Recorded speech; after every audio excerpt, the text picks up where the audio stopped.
a $98.4 million operating loss immediately after opening, $507 million accumulated loss in just 12 months, and another $125 million disappeared in the latest revenue report.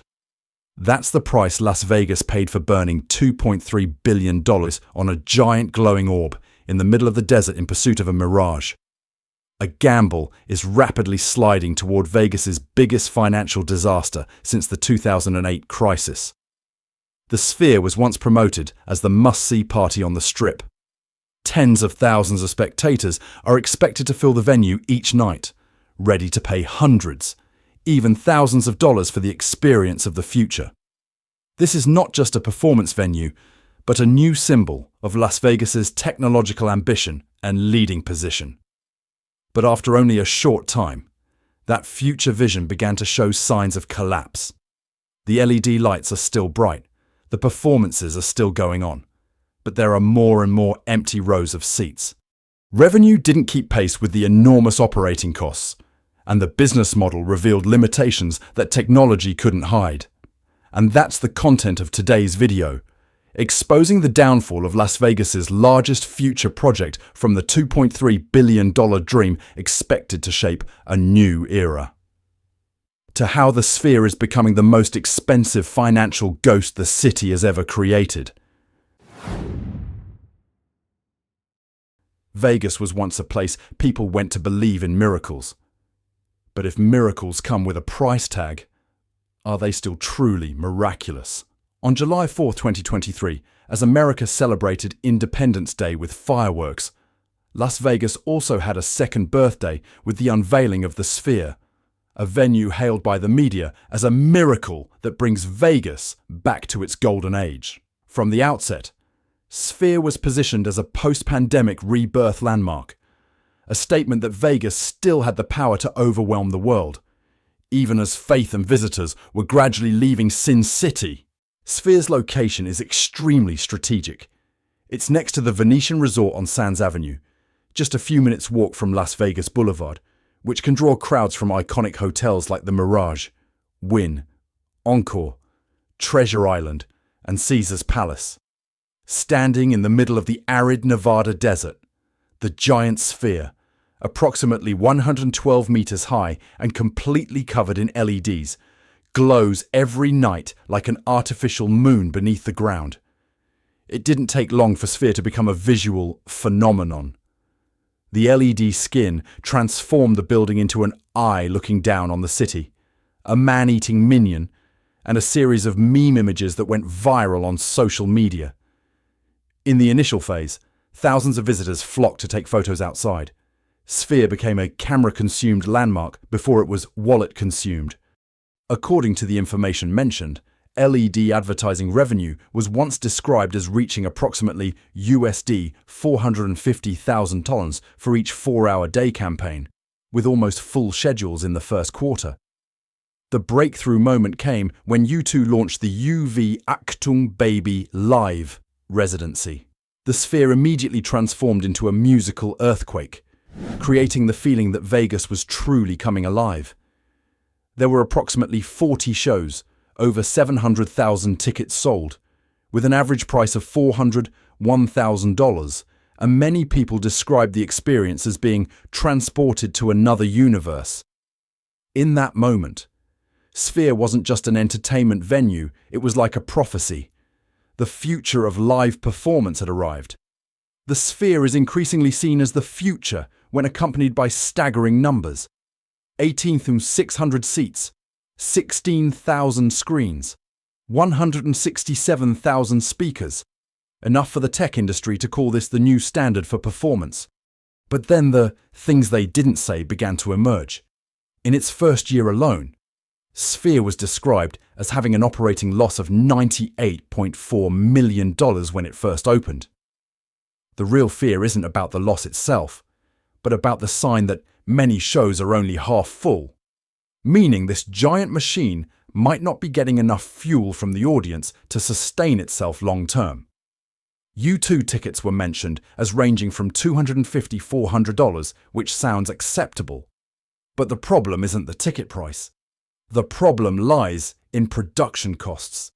Each show requires custom 3D content created from scratch, costing millions of dollars just to generate images for one night. This machine also has to cover artist fees, the technical team, and ongoing maintenance, costs that can't be turned off when demand decreases. And unlike the large venues in Vegas, the Sphere doesn't have an accompanying casino, no hotel, no buffet, and no gambling revenue to offset losses like traditional models. It lives mainly by selling tickets and renting out advertising LED screens. So, without the casino hotel ecosystem to squeeze out extra money like Vegas is used to, what will Sphere use to sustain a 2.3B machine when the hype dies down? To answer, we must move on to the next part, where the miracle begins to reveal its true form. A machine that consumes money, electricity, and faith. The Sphere didn't collapse due to lack of light. It collapsed because that light was too expensive to keep lit every night, like a lighthouse that had to burn rare oil just to prove it still existed. In the early months, everything looked like a true Vegas miracle. Media coverage exploded, seats were full, and investors were ecstatic. But behind the scenes, reality gradually emerged. Enormous operating costs, unfavorable contracts, and a revenue structure insufficient to sustain a system built as a technological marvel. Sphere had a major breakthrough with U240 sold-out nights. Over 700,000 tickets sold, creating the illusion that this would be Vegas's new goldmine. But according to the information you provided, 90% of the profits belong to U2, with Sphere only keeping 10%. Too little to cover the huge daily electricity, maintenance, and operating costs. A symbol born from advanced technology is being stifled by that same technology. Sphere is not just a performance venue. It's a self-consuming technological machine. The more advanced the technology, the more crippling the cost.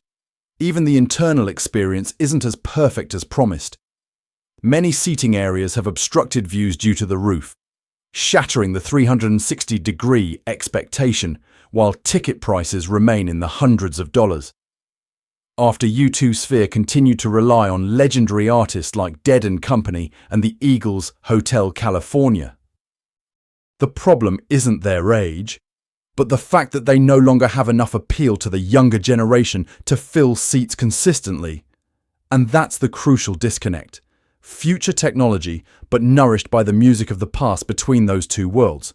Sphere lacks a true heartbeat of the present. The imaging technology in Sphere is a true marvel. A 16K x 16K screen, the largest resolution in the world. But the cost of running it is a time bill. A 60-second video can take 2 weeks to render.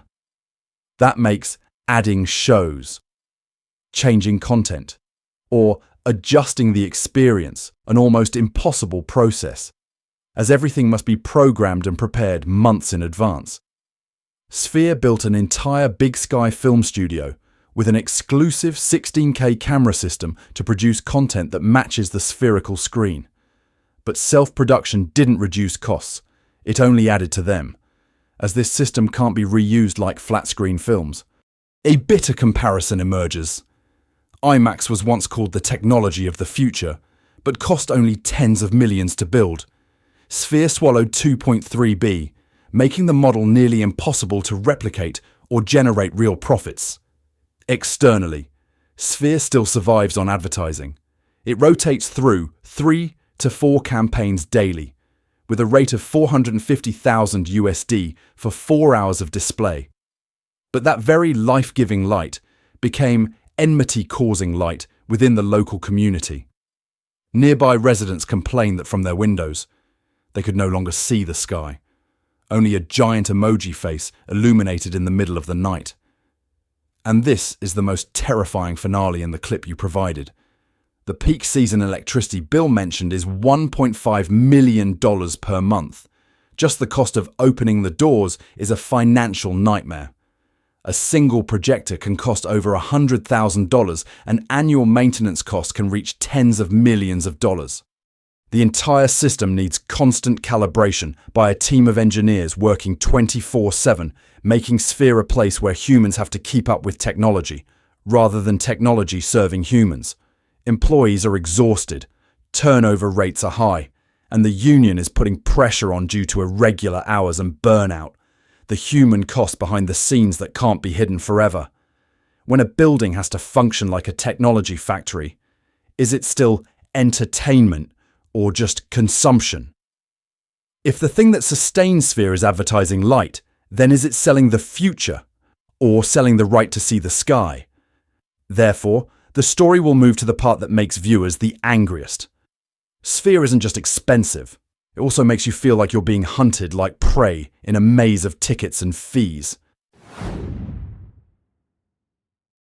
In Vegas today, the scariest thing isn't high prices, but you don't know how much you'll end up paying.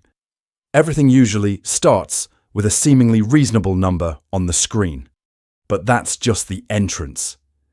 Immediately after came surcharges, service fees, convenience fees, seat fees, parking fees, and the price of food and drinks, each small layer stacked on top of the other like invisible steps. And looking back, many people realize they're not buying experiences anymore. They bought a bill, along with the feeling of being drawn deep into a system they couldn't control. For families with children, unexpected expenses can turn a relaxing trip into a financial challenge. Just a small change in the plan, adding a meal, adding a parking spot, adding a drink, also leads to extra costs. Many families don't mind spending money on their children's happiness, but they fear the feeling of the more you go, the more you're charged, as if the trip is designed to leave them breathless. Hidden fees create a sense of loss of control, and that's something they often avoid. They're not just looking at the ticket price, but at the risk of everything exceeding expectations. For hourly workers, an evening at Sphere can directly compete with essential needs: food, medicine, gasoline.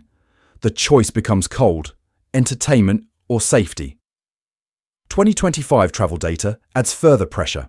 According to LVCVA, in June 2025, visitor volume decreased by 11.3%. Strip occupancy dropped from 88.3% to 81.9%, which is equivalent to approximately 400,000 fewer visitors compared to the same period in 2024. AP also noted a decrease of approximately 11% in June 2025, a 13% drop in international travel, and mentioned the role of high costs and hidden fees in discouraging tourists.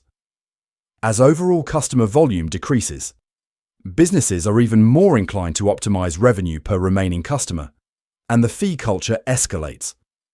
A self-perpetuating cycle. If more and more people choose to stand outside and admire the Sphere as a free landmark, who will pay the bills for the future, and what will the future do to answer? You calculate the price. It makes you feel betrayed, and betrayal, in adulthood, is something people often don't forgive a second time. The fee culture became a short-term money machine, but it burned a more important long-term asset: trust. When trust is broken, people don't just abandon a show or a resort. They even abandoned their annual trip to Vegas habit, which had sustained a city for decades. The policy context further intensified the reaction. The US federal government has intensified efforts to combat junk fees in various industries such as aviation, hospitality, and events. California is also often the leading state in price transparency. This makes consumers increasingly sensitive to hidden fees and quicker to react to anything they feel is unclear. In this context, Sphere becomes a sensitive symbol. It needs ticket buyers to feel it's worth the money, but fee culture makes worth the money uncertain. AP describes high costs and hidden fees as part of the picture that will discourage tourists in 2025, and the consequences spread in many directions. The elderly reduced their travel and chose destinations with fewer fee traps. Families with children switched to free or low-cost activities. People with digestive issues or diabetes avoided areas with overly expensive and limited food options. This isn't just a change in spending, it's a change in mindset. People are becoming defensive. When trust breaks down, the first people to leave are often the middle class, and an entertainment city without a middle class is like a large kitchen without a fire. There's still light, but no warmth. That's why Sphere can still shine brightly. But beneath it is a foundation being eroded by the feeling of being charged in layers, optimized to the point of coldness. If trust is an asset, who is spending it like cash? And how long can a service economy last when customers feel they are just targets? Therefore, when the middle class leaves, Sphere no longer has fuel to burn, even though the screen remains lit. Vegas has always been a barometer of America. When people start saving on joy, it's often a sign that the economy has impacted their lives. The lights may still be on, but sometimes the first thing that changes isn't the light, it's the number of people willing to step inside. Investopedia, citing data from LVCVA, shows that in the first 6 months of 2025, the number of visitors to Las Vegas decreased by 7.3%. In June alone, the decrease was approximately 11%.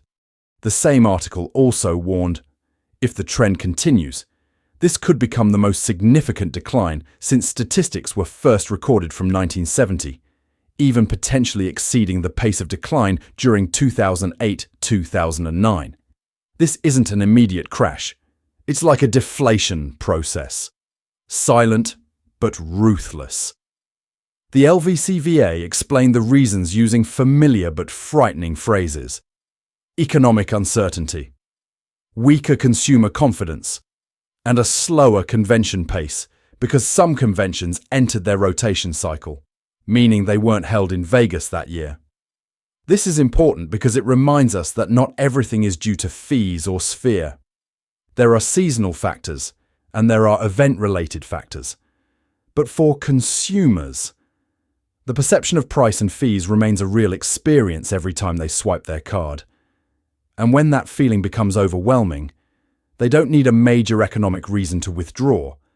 They just need to feel it's not worth it. AP also mentioned additional political and psychological factors, as well as concerns about entry, which led to a decrease in international visitors. In reality, when travel becomes a risky option, both financially and in terms of feeling controlled, people will choose less stressful destinations. The middle class is the most stable volume-generating group. They return regularly, they come seasonally, and they create the crowds necessary for the show and venue.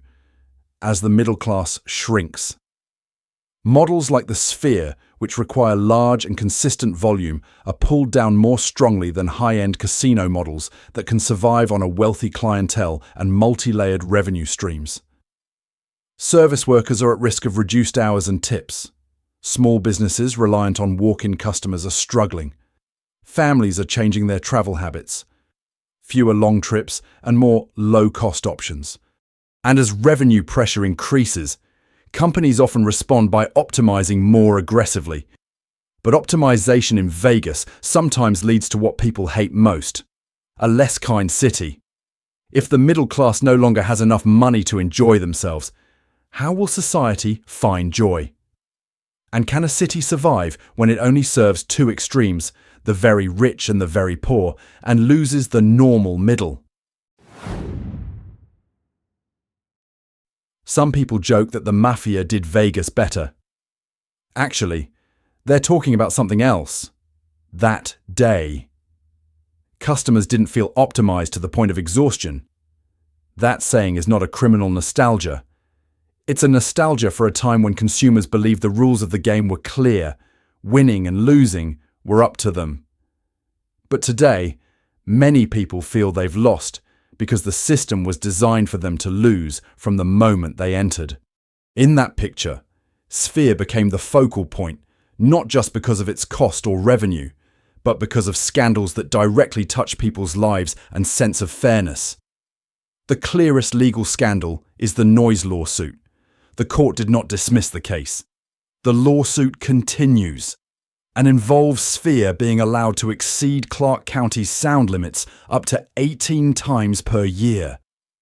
This isn't just about a big, noisy show.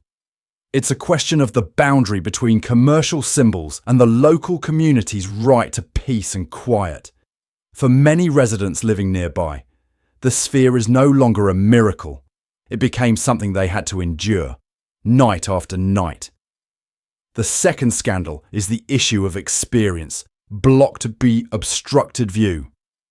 The Las Vegas Review-Journal noted that some seats had obstructed views of the screen during the U2 show, sparking controversy over the hundreds of dollars spent on tickets for a core experience that was lacking.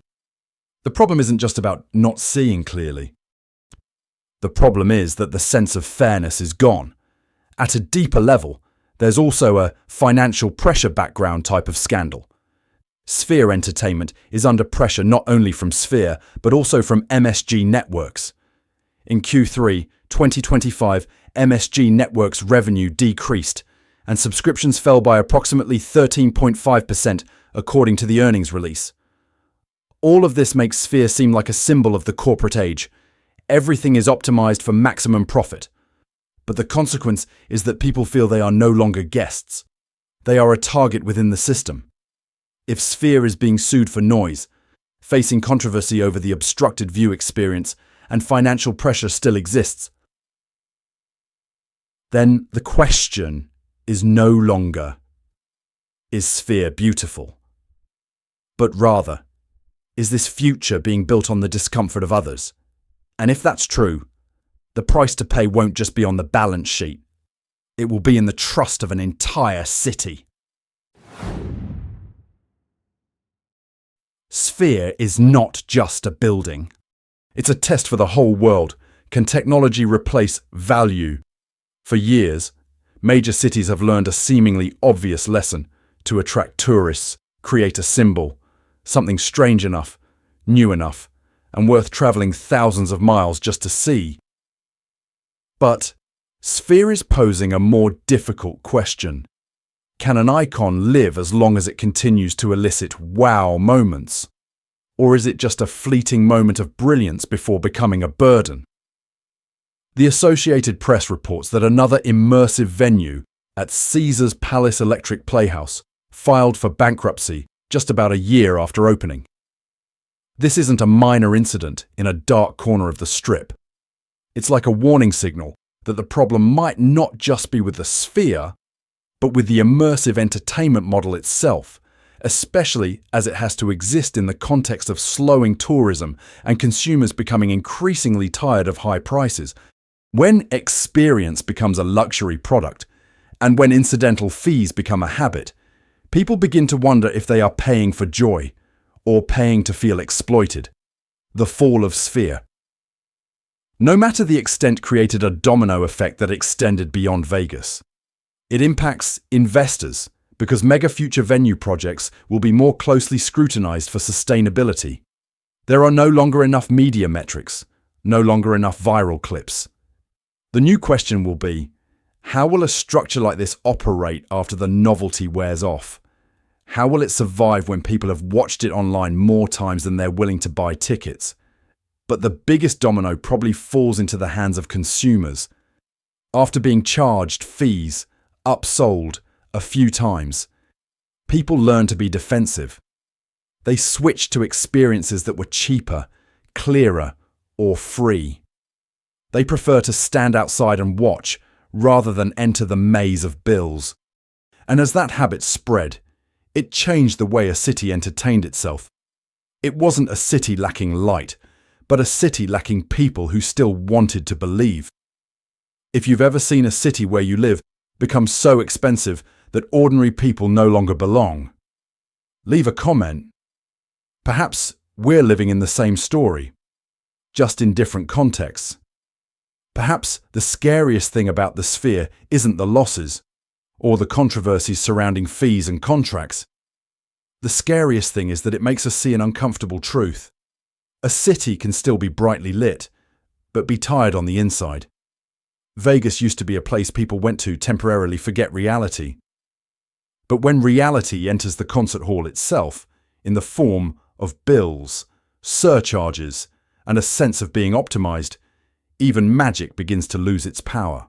And Sphere, the structure created to bring Vegas back to the future, seems to be pulled back by the very issues that American adults feel every day: rising prices, declining trust, and the fatigue of everything becoming a transaction.